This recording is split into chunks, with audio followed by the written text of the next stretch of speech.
O nome da pregação de hoje é abnegação. Não sei se ficou bonita, né? Mas vamos lá, Filipenses 2, 19. Lembrando, Paulo está preso. Paulo está preso, sabendo que pode morrer a qualquer momento. Ele diz assim: espero no Senhor Jesus em breve vos enviar Timóteo, para que eu também me anime, recebendo notícias vossas. Porque não tenho nenhum outro com esse mesmo sentimento, que sinceramente cuide do vosso bem-estar, pois todos buscam o que é seu, e não o que é de Cristo Jesus. Mas sabeis que ele vos deu prova, que ele deu provas de si, e como um filho ao lado do Pai, serviu comigo em favor do Evangelho. Assim espero enviá-lo logo que a minha situação seja definida, mas confio no Senhor que também eu mesmo irei em breve. Contudo, achei necessário enviar-vos Epafrodito, meu irmão e cooperador, companheiro de lutas, a quem enviastes para me socorrer nas minhas necessidades, porque ele sentia saudades de todos vós e estava angustiado por saberdes que ele havia adoecido. Pois ele de fato esteve doente, à beira da morte, mas Deus se compadeceu dele, não somente dele, mas também de mim, para que eu não tivesse uma tristeza após a outra.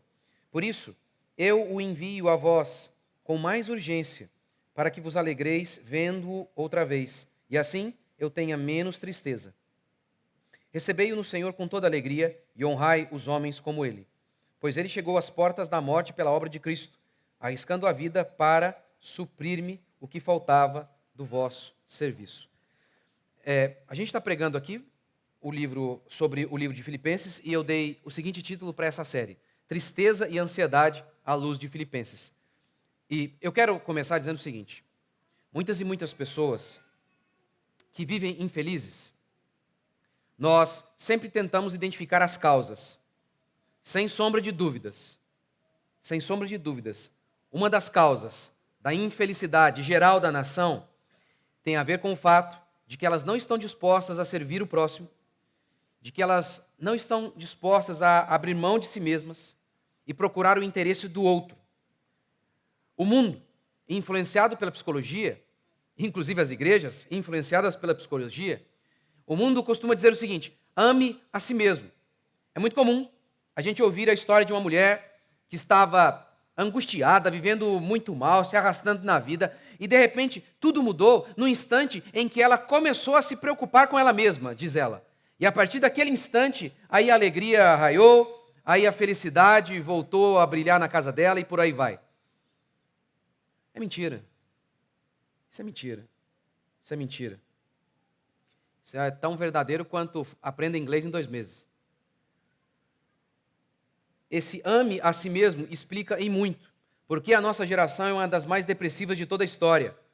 Porque ansiolíticos e antidepressivos vendem como água. Porque a Escritura, diferentemente do que alguns pastores influenciados pela psicologia pensam, ela nunca diz para nós nos amarmos. Ah, pastor, mas a Bíblia diz: ame o próximo como a si mesmo. Exato.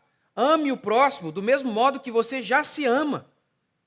Por exemplo, Jesus resumiu toda a lei em 2 mandamentos: amar a Deus e o próximo. Por quê? Não minta. Ora, se você ama o próximo, você não vai mentir. Não faça o mal ao próximo. Eu pergunto: ninguém faz o mal a si mesmo. Ninguém. Até quando o cara está se matando, ele está se matando para, crer ele, interromper a angústia e a dor dele, o sofrimento dele. Então, o ame ao próximo como a si mesmo pressupõe que você já se ama. Tanto é, se ainda duvida disso, que a Escritura ordena: negue a si mesmo e não ame a si mesmo. 1 Coríntios 13, Paulo ordena e declara que o amor não busca o próprio interesse. O amor não busca amar a si mesmo, mas busca amar o próximo. Não é por acaso que a nossa geração é tão infeliz. É uma geração egoísta. Lembra, eu já contei para vocês aqui pesquisas falando sobre famílias com muitos filhos, como que o índice de depressão, suicídio é menor? Repare nisso. Em famílias mais volumosas, em que tem muita gente ali. Toda hora tem gente chegando. A hora que as crianças se tornaram adultas, elas estão indo embora, mas já tem outra criança chegando, que é o bebê. Vê se gerações passadas eram tão fracas, tão deprimidas como a nossa. Veja. E veja se não tem muito a ver justamente com isso. Porque família é grande, muita gente do lado, só faz isso por amor ao próximo, você se negando o tempo todo. É morrer um pouquinho para que outros tenham vida. A nossa geração é infeliz, Porque ela não está disposta a abrir mão da própria felicidade em prol do outro. É isso que Paulo está mostrando aqui por meio do exemplo de Timóteo e de Epafrodito. Por meio do exemplo de Timóteo e Epafrodito, Paulo está nos mostrando como que nós vivemos. E nós devemos viver assim, buscando não o próprio interesse, mas o do outro. Quem está preocupado em enxugar lágrimas alheias, não tem tempo para chorar. Quem está preocupado em enxugar lágrimas alheias, não tem tempo para chorar. Eu vi isso quando uma vez, até psicólogo às vezes acerta, né? Quando um psicólogo aconselhava uma moça que estava depressiva, ele disse: saia de casa e ajude alguém. Concordo com ele. Vá procurar alguém para você ajudar. Faça isso e você vai resolver os seus problemas. Por coincidência, eu falei sobre alguma coisa nesse sentido nessa semana na internet, e uma pessoa comentou assim lá embaixo. Falei sobre depressão, que depressão não é doença, e uma pessoa comentou assim lá embaixo: eu estava depressiva, deprimida, e aí eu arranjei um serviço voluntário na escola. Acabou a minha depressão. Eu escolhi Timóteo, porque Timóteo, ele cuida do que é de vocês, não dele próprio. Eu enviei Epafrodito, porque Epafrodito estava disposto a morrer para me servir. É esse tipo de gente. É esse tipo de gente que vocês precisam. E essa é a estratégia de Paulo para edificar a igreja de Filipenses. Paulo não tinha marketing poderoso. Paulo não tinha grandes estratégias. A estratégia de Paulo era esta aqui: homens abnegados, cheios do Espírito e preocupados com o próximo. Esta era a estratégia de Paulo. É sobre isso que eu quero falar, sobre o amor a Deus e ao próximo, que constitui não apenas como os grandes mandamentos da Bíblia, mas também como o próprio propósito da existência. Duas palavras feias, hein? Muito juntas, muito iguais, quer dizer. Constitui-se na essência do propósito da nossa caminhada. Vamos lá então. Primeiro, Paulo diz que envia Timóteo, porque Timóteo é o único, diz ele, que não se preocupava com ele mesmo, mas sim com os irmãos. Verso 20. Porque não tenho nenhum outro com esse mesmo sentimento, que sinceramente cuide do vosso bem-estar, pois todos buscam o que é seu e não o que é de Cristo. Você notou isso aqui? Ele diz assim, só ele, eu noto que busca o interesse de vocês. Todos os outros buscam o próprio interesse, não o de Cristo. Notou como buscar o interesse do próximo e buscar o interesse de Cristo é a mesma coisa?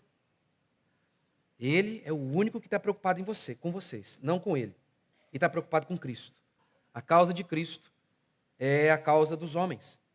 Lembra que quando Jesus, lá em Mateus, no dia do juízo final, ele vai separar bodes de ovelhas? Como ele faz? Esses aqui, vocês são minhas ovelhas.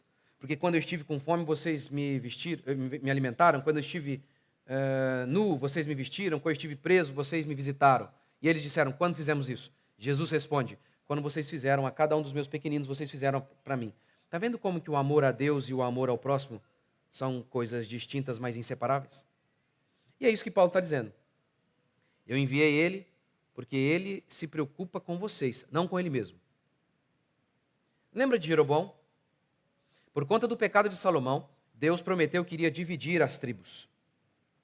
Mas Deus disse que, por conta do pecado de Salomão, Deus iria dividir as tribos. Mas não o faria nos dias de Salomão. Mas Deus o fez nos dias de Roboão. E Deus então dividiu as tribos. Ao lado norte, capital Samaria, Israel. Ao lado sul, capital Jerusalém, nós tínhamos Judá. Mas o templo continuava aqui no reino de Judá. Mas Jeroboão liderava em Samaria e não havia templo ali. Portanto, agora, para fazer sacrifício, o único lugar permitido era no templo. O povo de Jeroboão deveria ir até o que era agora os inimigos. Por isso, diz o texto bíblico, que Jeroboão ficou com medo de perder a vida e o reino. E sabe o que ele fez? Ele fez 2 bezerros de ouro, colocou um em Dan, outro em Betel, e disse, vocês não precisam ir à terra de nossos inimigos. Fiquem aqui estão os vossos deuses. O mais interessante de tudo isso é que Jeroboão foi escolhido a dedo por Deus. O profeta de Deus foi até ele e disse, Deus vai dar a você o reino. Foi Deus que deu aquele reino para ele. Foi Deus que deu a vida para Jeroboão. Mas Jeroboão, preocupado com a sua própria vida, preocupado com o próprio reino, reino que recebeu de Deus, vida que recebeu de Deus, agora, ao procurar o seu próprio interesse, ele está lutando contra Deus. E está lutando contra o povo de Deus. O pecado dele foi apenas esse. Simplesmente buscar o próprio interesse. Quantas pessoas honestas que em seu interior jamais pensariam em cometer atrocidades, mas, por pensar apenas em si mesmo, pode sim cometer as piores barbáries. Em 1 Coríntios 13, como eu citei para vocês, Paulo diz que o amor não busca o próprio interesse. Paulo diz que Timóteo serviu a ele, com ele, como um filho ao pai. Paulo poderia dizer, Timóteo serviu comigo como um escravo ao Senhor. O escravo, a escravidão também é usada para retratar o nosso serviço a Cristo. Mas não é, obviamente, o melhor dos mundos. Mas faz parte. Por quê? Ora, porque você pode ser escravo e obedecer simplesmente por medo. Paulo também não usa a figura de um empregado.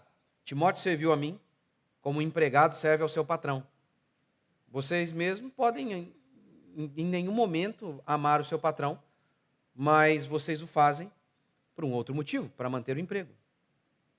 Paulo diz que não foi assim. Paulo diz que foi como um filho ao pai, simplesmente por amor, pelo interesse do bem-estar do próximo. Essa foi a perspectiva. Buscam o que é seu, não o que é de Cristo. Essa é a perspectiva cristã, de que nós devemos nos lembrar de que não é que nós não oramos por nós mesmos. Não é que Paulo está proibindo que tenhamos uma preocupação conosco.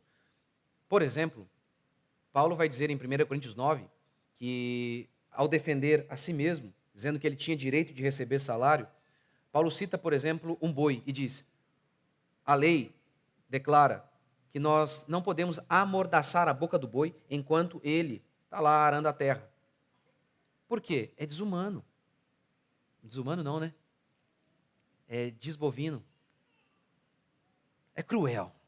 É cruel. É cruel. Ele está trabalhando. Paulo então cita outros exemplos para falar do direito dele de receber salário. O homem que planta a vinha espera colher. O homem que planta o trigo espera colher. É natural. É a coisa mais natural. Então, de modo algum, Paulo está dizendo que quando nós oramos pelas nossas necessidades, quando nós trabalhamos esperando receber, Paulo não está dizendo que isso é errado de forma alguma. Claro que não. Isso seria antinatural. Assim como ele mesmo, a Escritura declara, ame o próximo como a si mesmo. Você faz o bem para si também. Mas ele está dizendo que nós temos que tomar cuidado para que essa preocupação natural conosco não se torne algo que leve ao prejuízo alheio. De modo que nos tornamos egoístas e preocupados apenas com os nossos próprios interesses, nós podemos prejudicar o outro, seja por meio do nosso trabalho, seja em casa, na nossa família, seja o filho que só se preocupa consigo, seja o pai que só pensa nele mesmo, a mulher. E ele diz, trazemos prejuízo desse modo a todos os outros. Nós estamos realmente preocupados com o interesse do outro. E até ao ponto de, em alguns momentos, rejeitarmos até os nossos direitos naturais, como Timóteo fez. Essa é a perspectiva cristã. Essa é a perspectiva cristã. Segundo, ele diz que enviou Epafrodito. Por quê? Porque ele arriscou a própria vida. Ele diz que Epafrodito era companheiro de lutas, irmão. E ele cita 3 coisas que Epafrodito fez. Primeiro, Epafrodito aceitou ser uma espécie de marionete a serviço do outro. Porque você nota? Paulo diz assim, vocês enviaram Epafrodito para suprir as minhas necessidades, agora eu vou enviar Epafrodito para suprir as necessidades de vocês. E Epafrodito não estava lá reclamando. Porque ele ficou doente, quase à morte, para servir Paulo. E ele não ficou lá reclamando. Ninguém olha para mim, ninguém me ajuda. Eles me jogam de um lado para o outro para servi-los. Mas e eu? A gente não vê isso aqui. Se teve, a gente não sabe. Epafrodito esteve disposto a servir completamente. Completamente. Segundo, nós notamos que Epafrodito estava muito mais preocupado com os outros do que com ele. Ficou angustiado, porque vocês ficaram sabendo que ele estava doente. Verso 26. Paulo diz isso. Epafrodito estava angustiado com o fato de que vocês receberam a notícia de que ele estava doente. Então, ele ficou preocupado com o fato de que vocês talvez estivessem preocupados com ele. E ele não queria que vocês ficassem preocupados. Ele queria sofrer sozinho, calado, sem contar para ninguém. Ele ficou preocupado com a preocupação de vocês. O cara está no leito. E ele não está lá chorando, meu Deus, ninguém veio me visitar. O cara está no leito, ele está doente, ele está enfermo, quase morrendo. E a preocupação dele é, não conta para ninguém não. Eu não quero que eles se preocupem comigo. Eu não quero que eles se preocupem comigo. Não é o oposto do que vocês ouvem hoje? A maldita autoestima, o maldito ame a si mesmo? Isso aqui é o oposto. É alguém que não espera nada, nada, nada de ninguém. É uma mãe que faz tudo e não fica lá esperando depois o tapinha nas costas. É um marido que se mata no trabalho, chega arrebentado mesmo. E depois ele não fica, meu Deus, mas ninguém vê o que eu estou sofrendo, vocês não entendem o que eu estou sofrendo, vocês não percebem o tamanho do meu sofrimento. Você consegue ver Epafrodito assim? Ele não está nem aí para ele está quase morto, gente.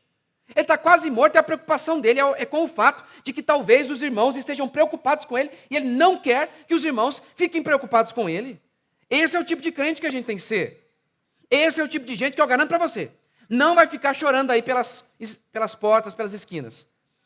Porque é o chorão, é o mimizento, é o que fica o tempo todo achando que todo mundo deve alguma coisa para ele, que todo mundo, vocês têm que me amar, vocês têm que me amar. É esse tipo de gente que tem uma vida miserável.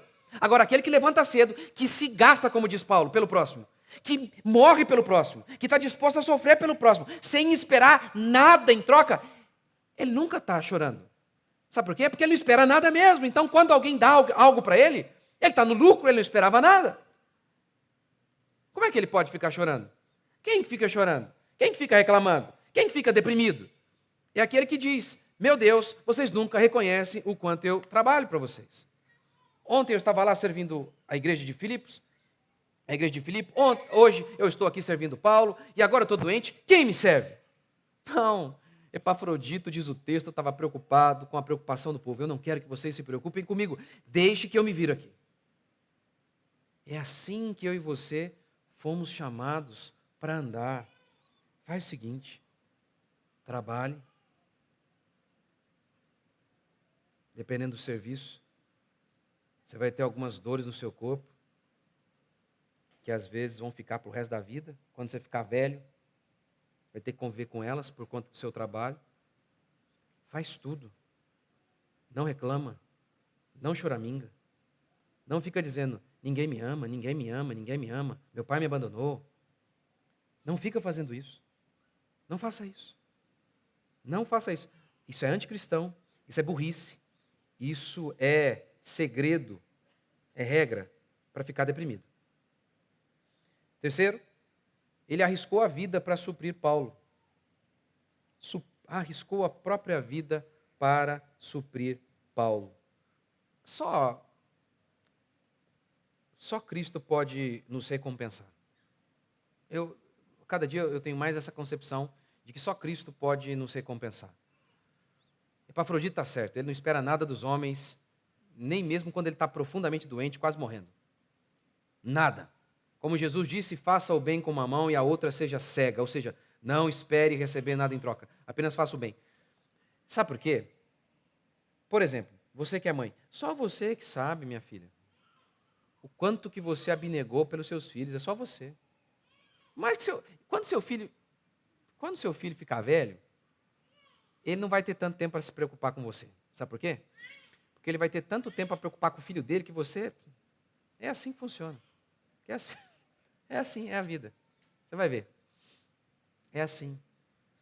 Então, só você mesmo e Deus sabe o tanto que você abnegou em prol dos seus filhos. Só você, irmão, que fez aquilo que Jesus mandou, fazer o bem, sem soltar fogos de artifício, tocar trombeta, ou seja, sem contar para os outros. Se você é um genuíno cristão, é isso que você fez. Como que eu vou saber? Está vendo?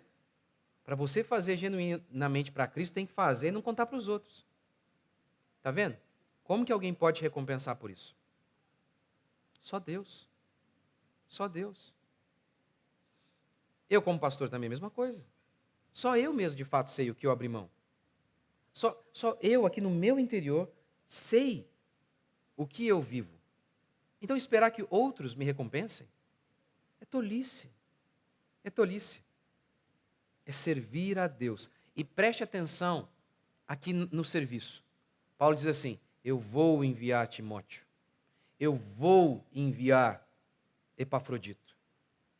Há toda uma relação de autoridade. Ele envia e eles se submetem. Marido, pai, pastor.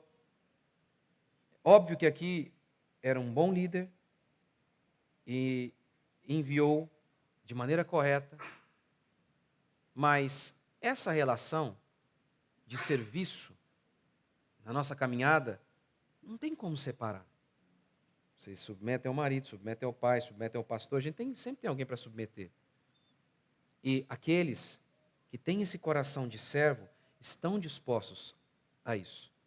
Apesar de saberem das limitações dos pais, dos pastores, mas têm esse coração para servir. Terceiro, como eu disse no começo, a estratégia de Paulo para a edificação da igreja. A estratégia de Paulo para a edificação da igreja: homens abnegados, que amam o próximo. Deus não unge métodos, Deus unge homens. Pessoas preocupadas com o próximo, essa é a estratégia de Paulo. Essa é a estratégia de Paulo. É isso que a gente precisa aqui. Tanto da minha parte quanto da parte de vocês. Pessoas que estão preocupadas com o próximo. Com o desejo de, por exemplo, se dar ao trabalho de convidar alguém, de insistir. De não simplesmente vir aqui como se fosse um spa para relaxar. Mas com o desejo de ver vidas sendo salvas. De convidar, de engajar na obra, de falar: pastor, o que eu posso fazer? Eu quero liderar, eu quero servir. De estar preocupado em ver o progresso do Evangelho. Porque eu mesmo só estou aqui por conta, primeiro, dos meus pais, que insistiram para que eu estivesse aqui. Insistiram para que eu estivesse na igreja. Segundo, os líderes que pregaram para mim. Terceiro, uma pessoa que eu não lembro o nome. Eu não lembro o nome, não lembro nem o rosto dela. Mas eu lembro que eu fui à igreja a primeira vez, no sábado, e gostei. E falei: sábado que vem eu estou aqui. Sábado eu disse: amei. Na segunda eu falei: não vou mais. Já tinha desistido. E aí a criatura que eu não lembro o nome, pá, lá no sábado: vamos, Rodriguinho. Ele se chama Rodriguinho lá, olha que coisa. Vamos, Rodrigo. Vamos lá para o PG. Aí eu falei: poxa, que cara chato. Fui. Fiquei com vergonha, fui e fiquei até hoje. Nem lembro o rosto. Nem lembro quem era. Mas eu lembro disso. Eu lembro dessa pessoa que insistiu, que foi lá. Eu lembro. Eu lembro da minha mãe, quando eu estava fazendo seminário. E eu falei: eu não aguento mais, eu vou voltar. Ela falou: não, você vai ficar aí. Eu lembro de outro colega que estava fazendo seminário e falou: eu vou desistir. A mãe falou: volta para casa, tchucu-tchucu. Ele voltou. Não é pastor, hoje. A estratégia de Paulo para edificar a igreja são pessoas. Pessoas cheias do Espírito Santo e abnegadas. Devemos nos lembrar de que a nossa família faz parte do reino de Deus. Mas a nossa família não é a totalidade do reino de Deus. Mesmo porque a nossa família é a extensão de nós mesmos. Paulo diz: se não fazemos o bem nem para os nossos, ele diz, o que somos? Nem para os nossos parentes. Ou seja, é o mínimo, mas não o todo. Fazer o bem ao próximo. Se preocupar com outras pessoas, para que elas sejam salvas. Orar por elas e pregar a elas. É nosso dever. E quarto, e último princípio, as pessoas nos alegram. Paulo diz que ele enviará Timóteo para que Paulo também se anime com as notícias recebidas dos filipenses. No verso 27, Paulo diz que Epafrodito esteve às portas da morte, mas Deus não deixou Epafrodito morrer para que Paulo não tivesse tristeza após tristeza. Ou seja, Paulo ficaria animado ao ouvir sobre os irmãos. Paulo fica mais feliz e alegre com a presença de Epafrodito. E em Colossenses 4, ele diz assim: e Jesus, conhecido por justo, os quais são os únicos da circuncisão que cooperam pessoalmente comigo pelo reino de Deus.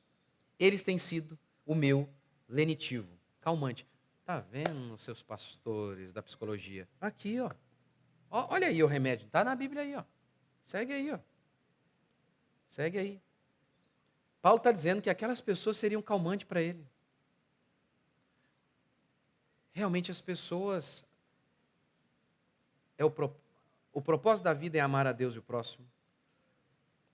O grande mandamento da lei é amar a Deus e o próximo. A vida gira em torno disso. O nosso trabalho deve ser vivido nessa perspectiva, sempre pensando no próximo, naquilo que nós podemos fazer pelo próximo, seja as pessoas lá de fora e seja a nossa família. As pessoas, de fato, são as coisas mais importantes da vida da gente. E eu vou encerrar assim. Eu sei que a nossa percepção do passado é bem defeituosa, assim como a nossa percepção sobre toda a realidade. Mas a do passado talvez ainda seja pior. Talvez você já deve ter notado como que muitas vezes você tem uma percepção muito melhor do passado do que de fato ele foi. Como, por exemplo, hoje. Hoje tem muito problema aí e tal na vida, mas daqui a uns 15 anos, se você, por exemplo, mudar de cidade, se você tem amizades aqui na igreja ou aqui na cidade, e você não tiver mais contato com alguma dessas pessoas, você vai se lembrar desse momento agora como algo espetacular e grandioso.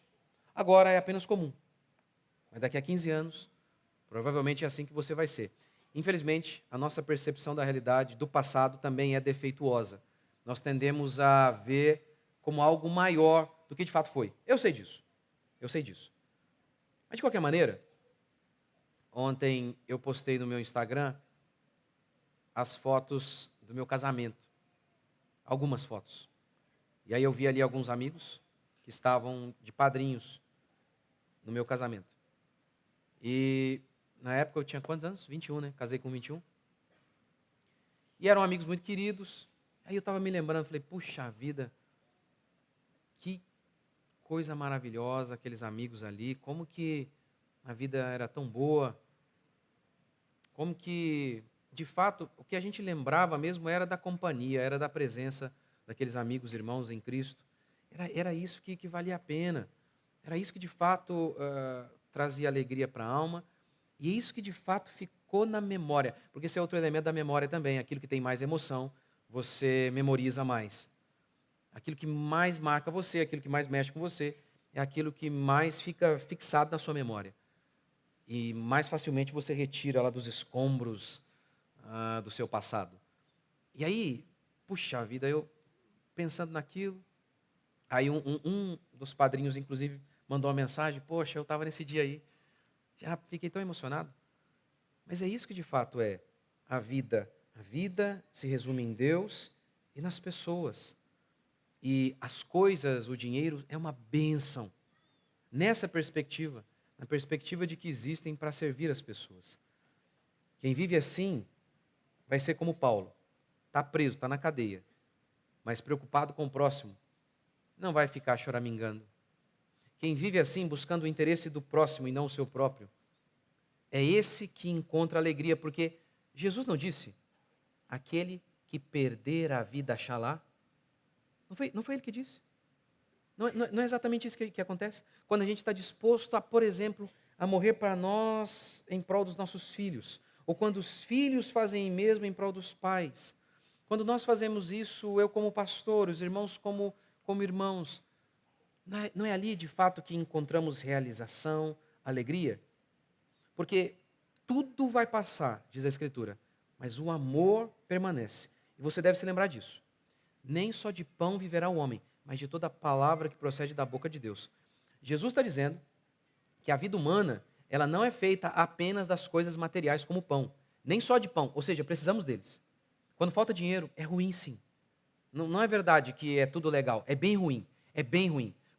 Olhe na circunstância, por exemplo, do Rio Grande do Sul. Como é que tem vida se você não consegue nem andar? Então não é verdade que não faz diferença nenhuma o dinheiro e as coisas estarem em paz, a economia. É mentira, é difícil sim. É importante sim, por isso Jesus disse, nem só de pão, o pão é importante. Mas aí ele continua.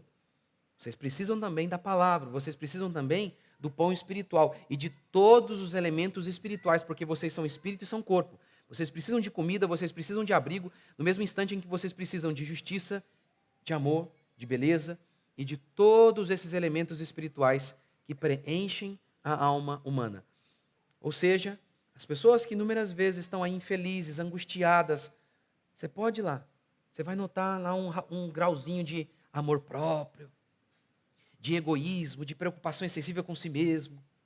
Você vai notar isso. Você vai sempre notar isso. Aquela mãe, por exemplo, que o filho foi embora e ela ficou profundamente deprimida. E por quê? Normal, triste. O filho foi embora, ficou triste, faz parte. Mas fez do filho um ídolo. E esqueceu que ele tem que seguir a vida dele. Está deprimida demais porque queria que todo mundo ficasse ali ao lado dela. Timóteo não buscava o próprio interesse. Epafrodito também não. Esses eram os homens que poderiam ser usados e também poderiam ser felizes. Vamos ficar de pé?